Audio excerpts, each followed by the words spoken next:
Shalom saudara, haleluya, sangat bahagia kita dapat bertemu semula dan terima kasih kerana masih lagi dapat mengikut siri pembelajaran surat Roma ini. Kiranya kasih karunia dan damai sejahtera melimpahi Anda oleh pengenalan akan Allah dan akan Yesus Tuhan kita. Kita sambung bab yang kelima, masih dalam ayat 1 hingga kelima. Ya, ini bahagian yang ketiga. Dengan tajuknya, pengharapan dan jaminan kasih Allah dalam kesengsaraan. Ya, dengan itu kita masuk ke dalam ayat yang pertama. Sebab itu kita yang dibenarkan kerana iman, kita hidup dalam damai sejahtera dengan Allah oleh kerana Tuhan kita, Yesus Kristus. Oleh Dia, kita juga beroleh jalan masuk oleh iman kepada kasih karunia ini. Di dalam kasih karunia ini, kita berdiri dan kita bermegah dalam pengharapan akan menerima kemuliaan Allah. Dan bukan hanya itu saja, kita malah bermegah juga dalam kesengsaraan kita. Kerana kita tahu bahawa kesengsaraan itu menimbulkan ketekunan. Dan ketekunan menimbulkan tahan uji. Dan tahan uji menimbulkan pengharapan.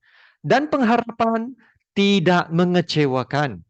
Kerana kasih Allah telah dicurahkan di dalam hati kita oleh Roh Kudus yang telah dikaruniakan kepada kita. Demikianlah firman Tuhan. Ya, perkongsian ini adalah bahagian ketiga ya dari petikan ini yang 1 hingga ke-5, dan petikan ini sangat kaya ya dengan kebenaran-kebenaran yang luar biasa.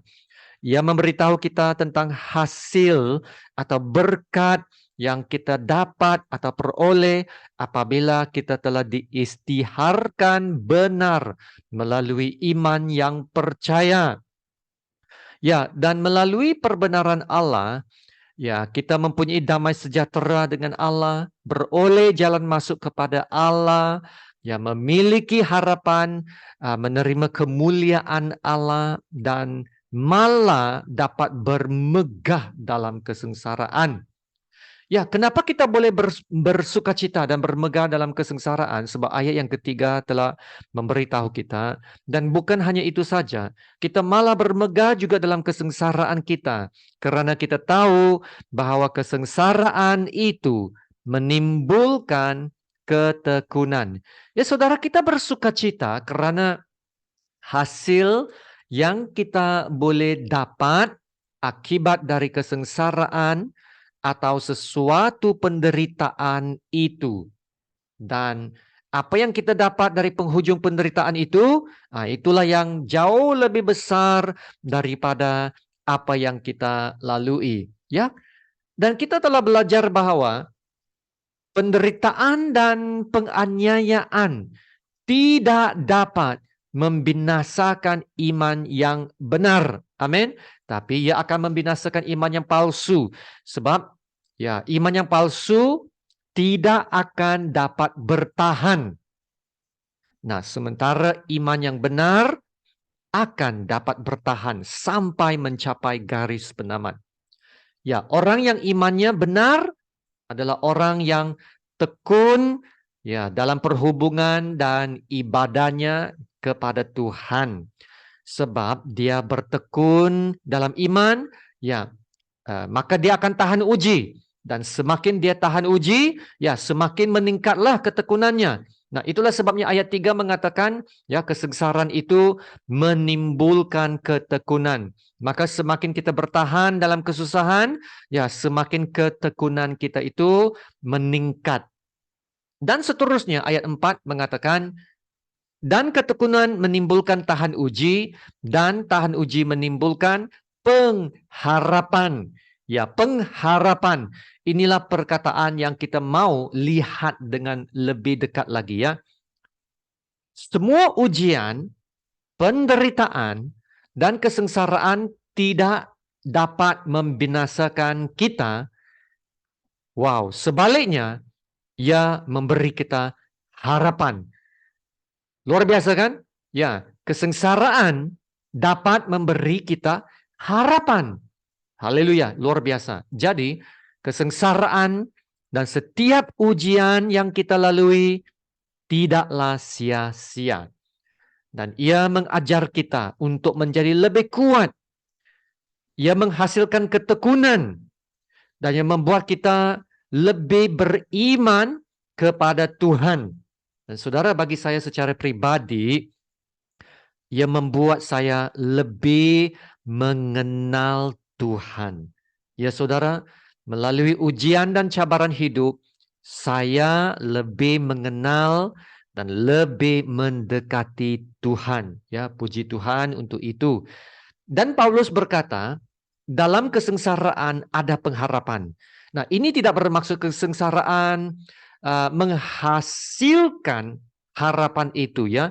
Nah, kita sudah ada harapan dalam ayat yang kedua yang kita telah belajar sebelum ini, di mana ayat yang kedua berkata kita bermegah dalam pengharapan. Ya, kita sudah pun mempunyai harapan apabila kita dibenarkan dalam Kristus. Harapan masa depan ya. Harapan bahwa kita akan dimuliakan bersama Kristus di dalam Allah. Ya, ingatkah kita sudah hilang kemuliaan Allah dan kita menerima kemuliaan Allah sekarang? Harapan yang luar biasa. Lalu, sekarang ini apakah harapan yang dimaksudkan dalam ayat 4 ini? Nah, harapan ini adalah harapan yang sekarang, the present hope.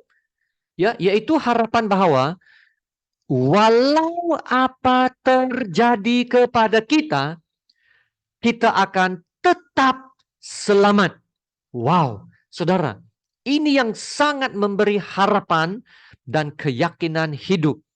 Dan itulah harapan kita, yaitu suatu keyakinan bahwa walau betapa hebat sesuatu kesukaran, betapa teruk kesusahan itu, keselamatan kita itu telah terjamin dalam tangan Tuhan. Ya, keselamatan telah terjamin dan Tuhan akan tetap pelihara kita dalam kekuatan dan kuasanya ya sampai kita menerima warisan syurgawi apabila kita dimuliakan bersama Yesus Kristus. Amin. Ya saudara, penderitaan itu, kesusahan dan kesengsaraan, semuanya itu tidak akan dapat mengubah kedudukan keselamatan kita. Tidak akan mengubah kedudukan keselamatan kita dan perhubungan kasih kita dengan Tuhan. Ya, seperti mana Paulus akan berkata nanti dalam Roma ayat 8, Roma bab 8 ayat 38 dan 39 ya. Sebab aku yakin bahwa baik maut maupun hidup, baik malaikat-malaikat maupun pemerintah-pemerintah, baik yang ada sekarang maupun yang akan datang, ya, atau kuasa-kuasa baik yang di atas maupun yang di bawah, ataupun sesuatu makhluk lain tidak akan dapat memisahkan kita dari kasih Allah yang ada dalam Yesus Kristus Tuhan kita. Haleluya. Haleluya saudara, keselamatan kita telah terjamin. Ya, kasih Allah pada kita juga terjamin. Nah, inilah poin yang seterusnya ya, jaminan kasih Tuhan dalam ayat yang kelima. Dan pengharapan tidak mengecewakan. Karena kasih Allah telah dicurahkan di dalam hati kita oleh Roh Kudus yang telah dikaruniakan kepada kita. Amin. Ya, pengharapan yang tidak mengecewakan. Nah, harapan yang kita miliki ini tidak akan mengecewakan kita. Dan harapan ini ya bukan sesuatu perkara yang ya tidak dapat capai atau sekadar suatu hajat saja. Ya, harapan kita adalah sesuatu yang pasti dan terjamin. Ya, harapan yang kita sudah miliki sebenarnya ya. Dan Allah meyakinkan kita tentang harapan kita melalui kasih-Nya. Nah, itu yang katakan dalam ayat ini. Dan pengharapan tidak mengecewakan karena kasih Allah telah dicurahkan. Ya, kasih Allah mengesahkan pengharapan ini, ya, kasih Allah. Nah, selepas ini dari ayat 6 dan selanjutnya Paulus akan menjelaskan betapa besar dan nyata kasih Allah dan bagaimana Allah membuktikan kasih-Nya, ya. Nah, kita harus ikut rakaman yang seterusnya, ya. Nah, Paulus mengatakan Tuhan mencurahkan kasih-Nya kepada kita. Nah, ini bukan pemberian kasih yang biasa-biasa, ya. Tetapi ia adalah pemberian kasih yang luar biasa. Sebab dikatakan dalam ayat ini, ia adalah pencurahan kasih.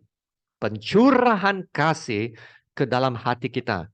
Nah, bagaimana ini boleh terjadi? Bagaimana Tuhan melakukan ini?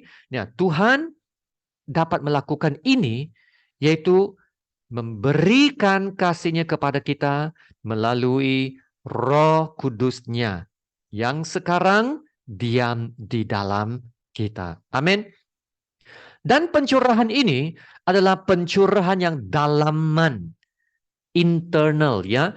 Dan pemberian kasih ini adalah suatu pencurahan dalaman, yaitu pencurahan kasih melalui Roh Kudus ke dalam hati kita, ya, supaya ianya sesuatu yang dapat kita alami, ya, dapat kita experience, dan supaya ianya sesuatu yang kekal dalam diri kita. Amin.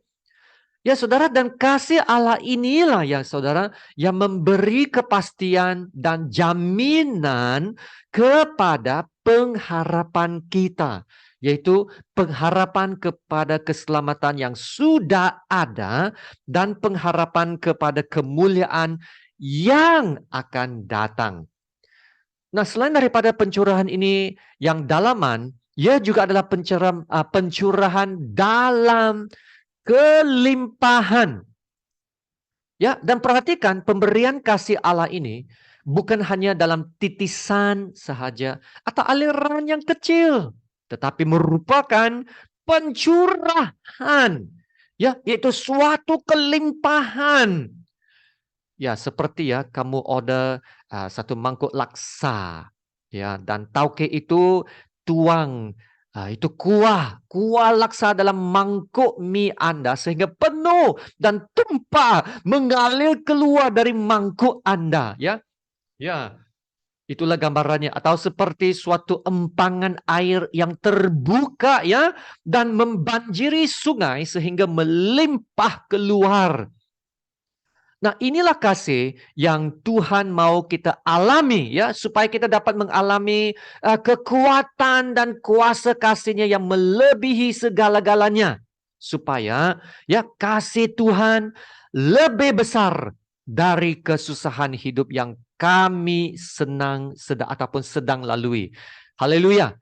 Ya, saudara, kasih Tuhan lebih besar dari kesusahan hidup.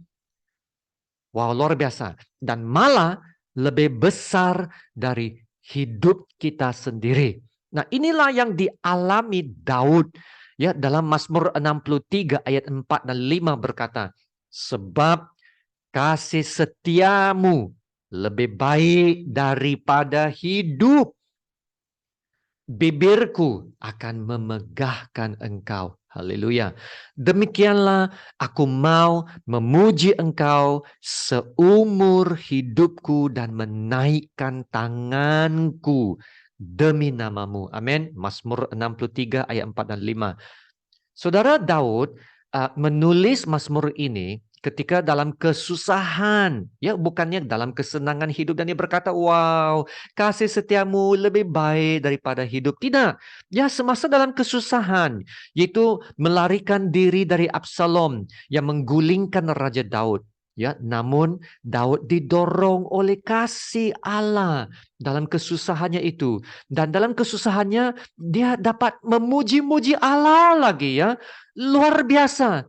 Dan dia mengatakan kasih Tuhan ya lebih besar, lebih baik daripada hidup. Nah, itulah saudara, kasih Tuhan lebih besar dari kesusahan hidup. Dan Tuhan juga mau kita mengalami pencurahan kasih-Nya yang luar biasa ini.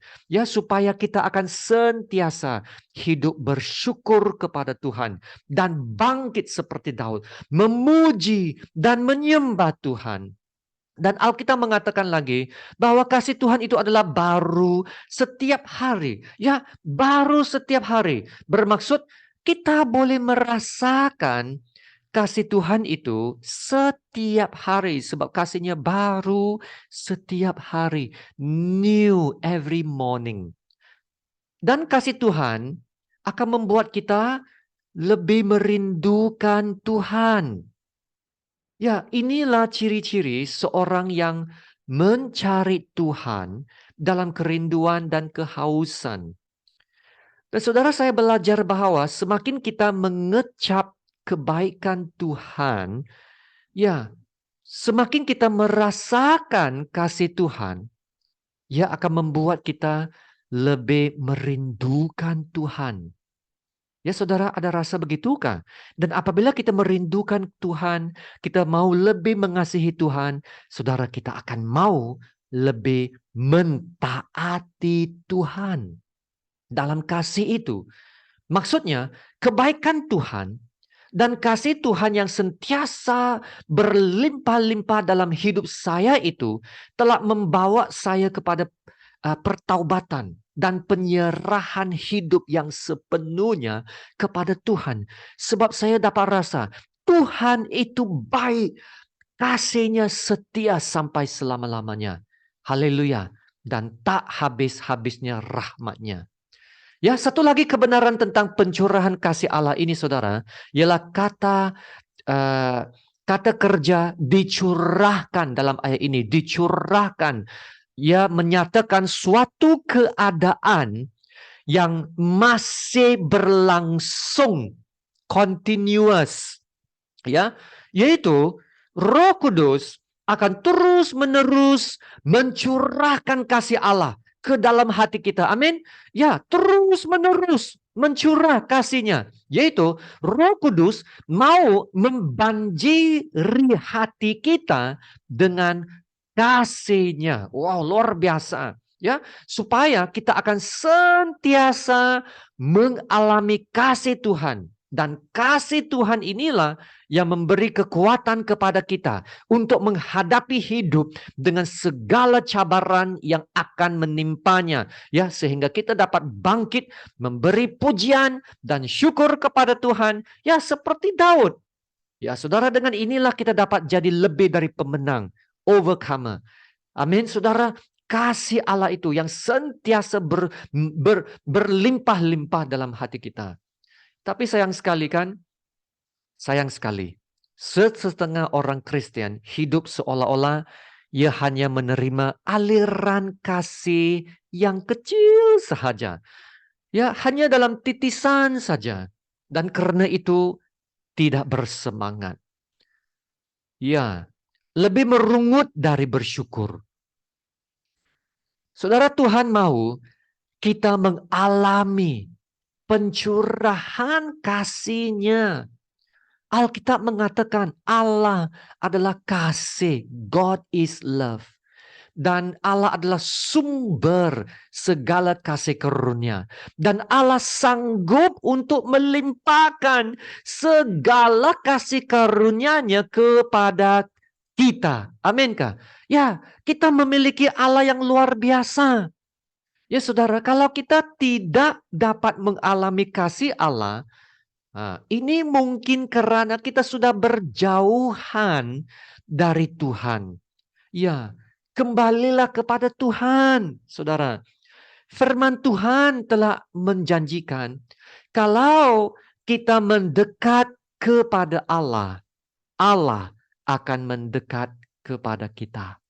Ya, seperti perumpamaan anak hilang yang kembali kepada bapak dan tangan bapaknya itu terbuka luas menyambut anaknya yang kembali. Itulah saudara, begitulah kasih Allah Bapa yang menyambut kita dengan tangan yang terbuka luas. Ya saudara, kita harus ada kerinduan untuk mencari Tuhan. Kalau tiada kerinduan ini, minta Minta dan berdoalah ya supaya hati kita ada kerinduan Tuhan. Minta dari Tuhan dan Tuhan pasti menjawab doa ini.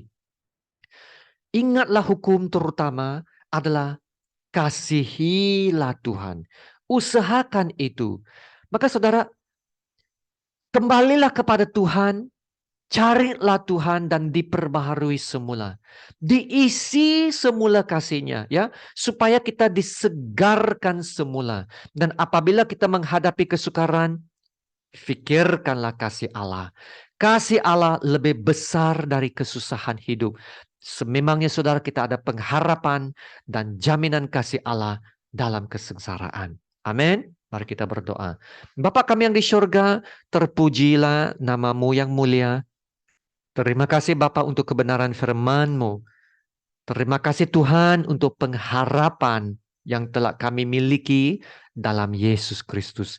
Pengharapan ini adalah pengharapan yang besar, pengharapan yang mulia, pengharapan akan keselamatan yang terjamin. Ya Tuhan, kami benar-benar telah dihidup kembali kepada suatu hidup yang penuh pengharapan. Maka Tuhan tolonglah kami supaya tidak mudah putus asa atau kecewa dengan hidup.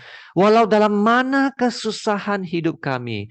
Karena kami ada suatu pengharapan yang begitu kaya, begitu pasti dalam Yesus Kristus.